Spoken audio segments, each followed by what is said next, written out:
사랑하는 성도 여러분, 평안하셨습니까? 2월 13일 화요일입니다.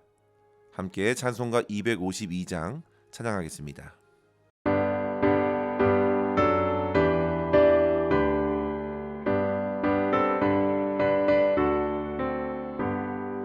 나의 죄를 씻기는 예수의 피밖에 없네. 다시 정케하기도 예수의 피밖에 없네.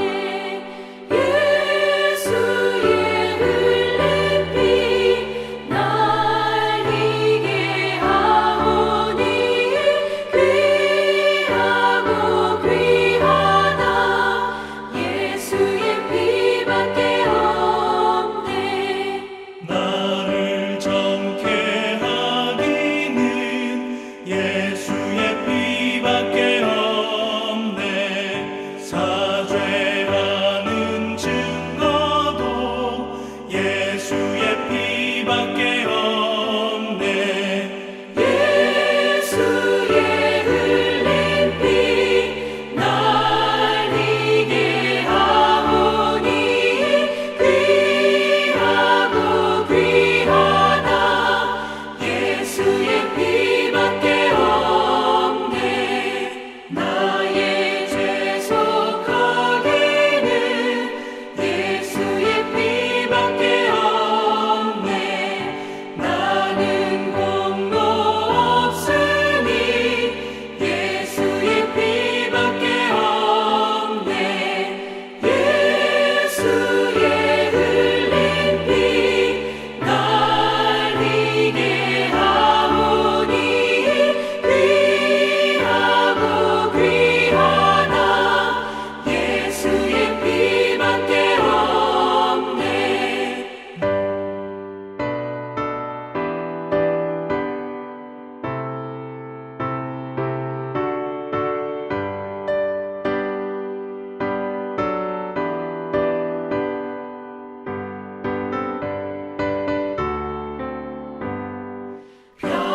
평안함과 소망은 예수의 피밖에 없네.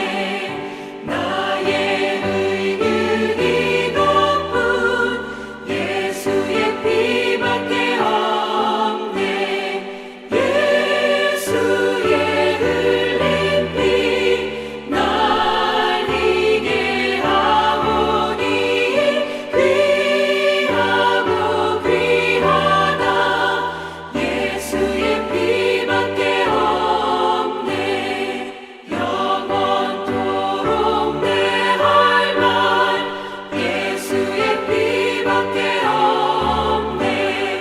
나의 찬미 제목은 예수의 피밖에 없네. 예수의 흘린 피 날 희게 하오니 귀하고 귀하다. 예수의 피밖에 없네.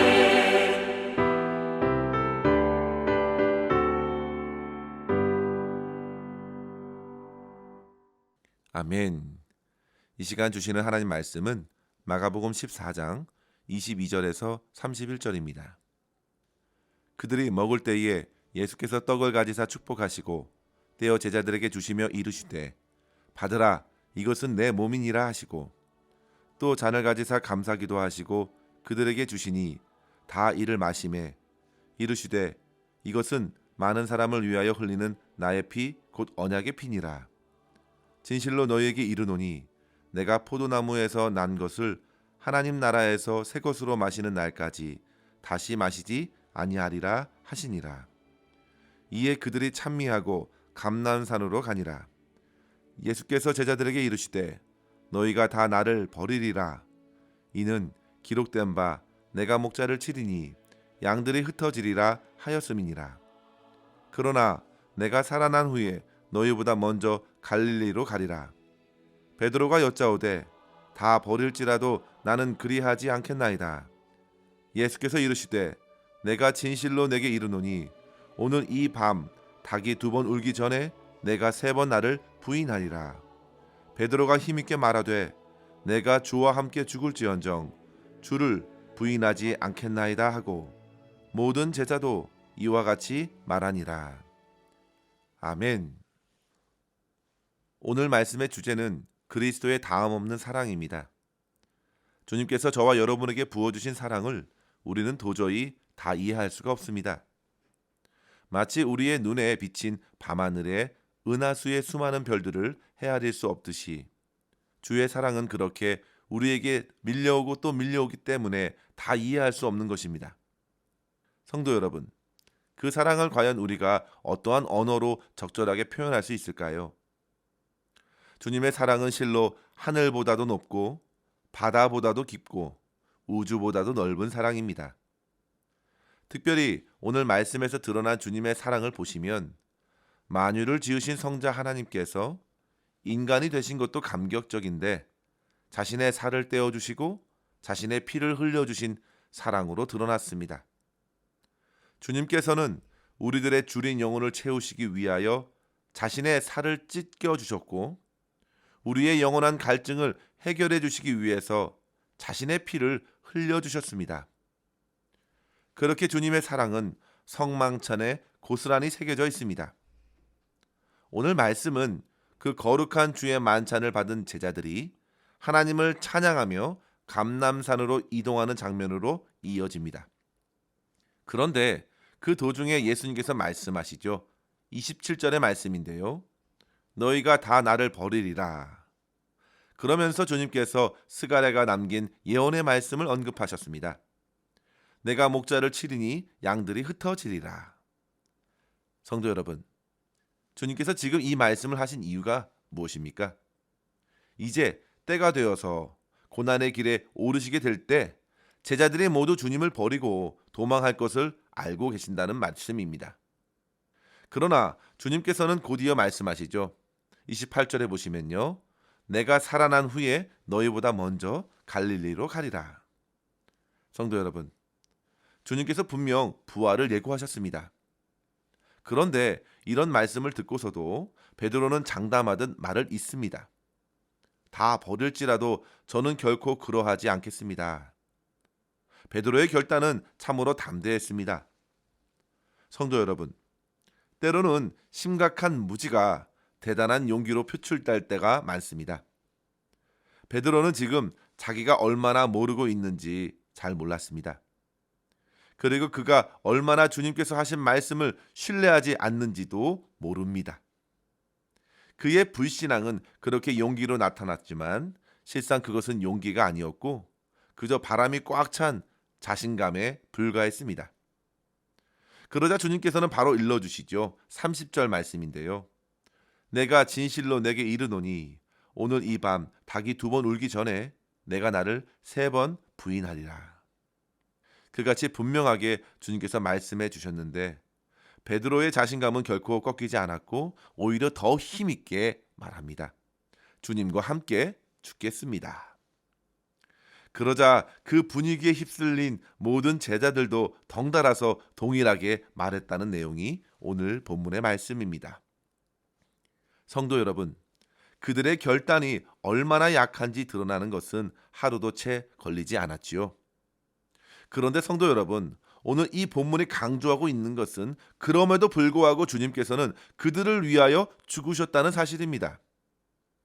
이것이야말로 주님의 놀라운 사랑입니다. 로마서 5장 8절에 보시면 우리가 아직 죄인 되었을 때에 그리스도께서 우리를 위하여 죽으심으로 하나님께서 우리에게 대한 자기의 사랑을 확증하셨다고 바울이 그 사랑을 증거했습니다. 또한 사도 요한은요. 요한일서 4장 10절에 말합니다. 사랑은 여기 있으니 우리가 하나님을 사랑한 것이 아니라 하나님이 먼저 우리를 사랑하사 우리 죄를 속하기 위하여 화목제물로 그 아들을 보내셨음이라 했습니다. 성도 여러분, 우리는 이 말씀을 묵상하면서 우리의 온갖 연약함에도 끝까지 우리를 사랑하시는 우리 주님 앞에서 우리가 어떻게 살아가야 할지를 오늘 본문을 통하여 2가지로 말씀의 도전을 함께 얻었으면 좋겠습니다. 첫째로 성도 여러분, 인간의 실패에도 끝까지 성실하게 말씀을 성취하시는 우리 주님만을 의지하십시오. 예수님께서는 철없어 보이는 제자들 앞에서도 꿋꿋이 십자가로 향하셨습니다. 제자들이 하나같이 주님 앞에서 끝까지 함께 한다고 했지만 그들은 아직 주님의 길을 따라올 수 없었습니다. 그들은 실제 주님의 길을 제대로 알지 못했기 때문입니다. 그러나 주님께서는 그런 가운데서도 특별히 익히 알고 계셨던 말씀을 꺼내주신 것입니다. 약 500여 년 전에 스가랴 선지자가 전한 말씀대로 목자를 칠 때에 양들이 흩어지리라. 그 말씀이 이루어질 것을 아시고 그 길을 겸손히 걸어가신 것입니다. 그리고 주님께서는 그 말씀을 성취하실 뿐만 아니라 28절에서 부활하실 것을 미리 알려주시면서 그들보다 먼저 갈릴리로 갈 것이라고 말씀하시고 그들이 행할 모든 부끄러운 것들을 이미 품고 계시다는 사실을 보여주셨습니다. 성도 여러분, 이것이 참으로 우리에게 큰 위로와 힘이 됩니다. 자, 주님께서 저와 여러분을 하나님의 자녀로 세워주신 것은 우리의 삶에서 어떤 특별한 것을 보셨기 때문이 결코 아니라는 사실입니다. 오로지 만세 전에 하나님께서 우리를 택하여 주셨기 때문에 그 택하심의 은혜가 절대적으로 작용하기 때문에 우리를 기다려 주시는 것입니다. 누가복음 15장에서 집을 나간 둘째 아들을 기다렸던 아버지는 이미 그의 아버지셨기 때문에 그가 돌아오기를 기다리신 것입니다. 아비는 이미 그 아들에게는 죽은 자와 같았습니다. 유산을 모두 다 넘겨주었습니다. 그러나 그 아버지는 다시금 그 아들이 돌아오기를 기다린 것입니다. 마치 갈릴리에서 실패한 제자들을 기다려주신 것처럼 말이죠. 성도 여러분, 저와 여러분에게 부어주신 하나님의 은혜와 사랑도 그와 다르지 않습니다. 주의 사랑을 받을 자격이 전혀 없던 우리들을 주님께서는 그렇게 넘치는 사랑으로 기다려주셨고 안아주신 것입니다. 우리가 수차례 반복해서 쓰러지는 실패를 겪더라도 우리 각자를 향하여 부어주신 그 은혜와 사랑은 모든 약함을 뛰어넘어 역사하는 것입니다. 이것에 우리는 감격하고 감동합니다. 이것으로 우리는 주님께 진정한 감사를 드릴 수 있게 됩니다. 성도 여러분, 이러한 주님 앞에서 우리가 어떻게 나의 행위나 나의 헌신을 내세우고 주장할 수 있겠습니까? 어떤 자랑을 늘어놓을 수 있겠습니까? 오직 주님의 전적인 은혜와 사랑밖에 자랑할 것이 없고 그 사랑으로 주님을 더욱 높이는 것입니다. 사랑하는 성도 여러분, 우리는 모두 주님을 만나기 전에는 하나같이 어리석고 교만하였습니다. 자기 인생의 운전대를 스스로 붙들며 살았습니다. 그러나 우리 주님께서 우리의 인생길에 찾아오셔서 하나님께로 이르는 구원의 길로 인도하신 것입니다. 그렇게 우리 모두는 믿는 자가 되었습니다. 그러나 그럼에도 주님께서는 우리가 여전히 얼마나 약한지를 잘 알고 계십니다. 성도 여러분, 우리가 구원받은 이후에도 자기의 무지함과 무능함을 주 앞에 인정할 수밖에 없다는 사실이죠. 그래서 믿음의 길에도 구원의 은혜만큼이나 주님의 은혜가 절대적으로 필요한 것입니다. 바울이 갈라디아서 2장 20절에 고백하지 않습니까? 이제 내가 육체 가운데 사는 것은 나를 사랑하사 나를 위하여 자기 몸을 버리신 하나님의 아들 예수 그리스도를 믿는 믿음 안에서 사는 것이라. 사랑하는 성도 여러분, 주님께서 내 안에 살아계셔서 모든 말씀을 신실하게 이루시고 저와 여러분에게 허락하신 구원을 끝내 완성시키시기 때문에 우리 주님을 더욱 의지할 수 있기를 원합니다. 또한 주님께서 나의 구원을 위하여 그렇게 말씀의 길을 홀로 걸어가신 것을 보면서 주변 사람들이 함께 따르던 따르지 않던 그런 상황에 이끌리지 말고 그들을 비방하거나 그들을 나무라기보다 오히려 주님께서 걸어가신 대로 우리 또한 꿋꿋이 하나님의 말씀에 순종할 수 있는 살아있는 믿음으로써 오늘을 살아내면서 우리 하나님께 영광 돌릴 수 있기를 주의 이름으로 간절히 축원합니다. 둘째로 성도 여러분, 사람의 결단이 얼마나 약한지를 인정하고 주님의 모든 말씀을 잘 들어야겠습니다. 베드로와 제자들이 어떻게 이렇게까지 자신감이 충천했을까요? 그들은 예수님의 말씀을 오랫동안 들어왔습니다. 그런데 성도 여러분, 지금 그들이 듣고 붙들었던 말씀은 주님께서 눈앞에서 놀라운 기적을 일으키는 말씀이었습니다. 그리고 종교 지도자 바리새인들에게 전혀 굽힘 없이 권세 있게 가르치신 말씀이었습니다. 그러나 반면에 그들이 지금 귀담아 듣고 싶지 않는 말씀은 주님께서 고난당하시고 심지어 죽임을 당하신다는 말씀입니다. 도저히 그들은 그 말씀을 이해할 수 없었고 심지어 두려워서 다시 엿듣지도 못했습니다. 정말 그렇게 되길 원치 않았기 때문입니다. 그들은 그저 주님께서 큰 권세로 자기 민족을 이끌어 주기를 바랬습니다. 그렇기 때문에 베드로는 예전에 주님의 십자가의 길을 막아서려 하다가 주님으로부터 끔찍한 말씀을 들었죠. 사단아, 내 뒤로 물러가라. 성도 여러분, 오늘 본문에서도 보시면 베드로에게 다시금 예수님의 말씀에서 듣고 싶지 않은 말씀이 있었습니다. 그것은 너희가 다 나를 버리리라입니다. 그 중에서 베드로는 너희 모두 다라고 하신 말씀을 받아들일 수 없었습니다. 그래서 29절에서 말합니다. 다 버릴지라도 나는 그리하지 않겠습니다. 그만큼 당시 베드로의 자존심은 컸습니다.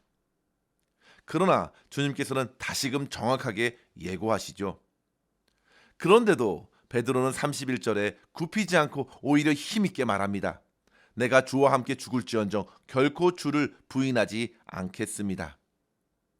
성도 여러분, 주님께서 주신 말씀은 모두 다 이유가 있습니다. 그런데 주님께서는 저와 여러분을 사랑하시며 경고하시는 그 말씀 앞에서 우리는 너무나도 쉽게 말씀을 밀쳐버린다는 사실입니다. 내 자존심을 세우기 위해서 듣고 싶은 것만 들으려고 합니다. 믿고 싶은 것만 믿으려고 합니다. 실상을 모두 아시고 나를 위하여 주시는 주의 말씀을 겸손히 받아들이지 못하는 우리의 어리석은 마음과 교만이 오늘 본문 가운데 있습니다. 성도 여러분, 우리의 인간적인 결단이 얼마나 연약한지를 한번 생각하십시오. 주변의 사람들을 보면서 비교할 이유가 전혀 없겠습니다. 나는 저들과 다르지 않을까요? 주님 앞에 그런 마음으로 과연 설 수 있겠습니까? 베드로가 지금 한 행동은 바리새인들이 세리와 창녀들과 같지 않다고 기도했던 것과 크게 달라 보이지 않습니다. 다른 집사보다 저는 다릅니다. 꼭 그렇게 말하지 않더라도 잠잠히 스스로 속사람을 살펴보십시오. 차라리 성도 여러분, 오히려 엎드려 주님께 기도할 수 있어야겠습니다. 주님, 저는 너무나도 약합니다. 내 결단과 내 믿음이 얼마나 약한지 아시는 주님께서 저를 붙들어 주시옵소서.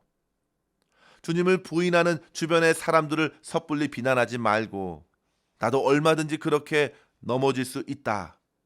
나도 그렇게 약하다는 사실을 솔직히 인정하고 그렇기 때문에 더더욱 주님께로 달려나가 십자가를 의지할 수 있는 저와 여러분 될 수 있기를 주의 이름으로 간절히 축원합니다.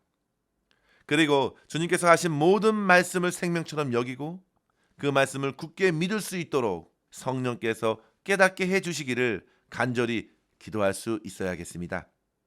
그럴 때 하나님께서는 저와 여러분의 눈과 귀를 열어주시고 이 시대와 내 영혼을 향해 주시는 그 말씀을 내 영의 양식으로 받고 주의 사랑과 주의 은혜에 나의 전 삶을 의탁할 수 있는 복을 받아 누리게 될 줄 믿습니다. 이러한 은혜를 오늘도 풍성히 누릴 수 있기를 주의 이름으로 간절히 축원합니다. 기도하겠습니다. 하나님 아버지 감사합니다. 오늘도 주의 말씀으로 우리를 깨우쳐 주심에 감사합니다.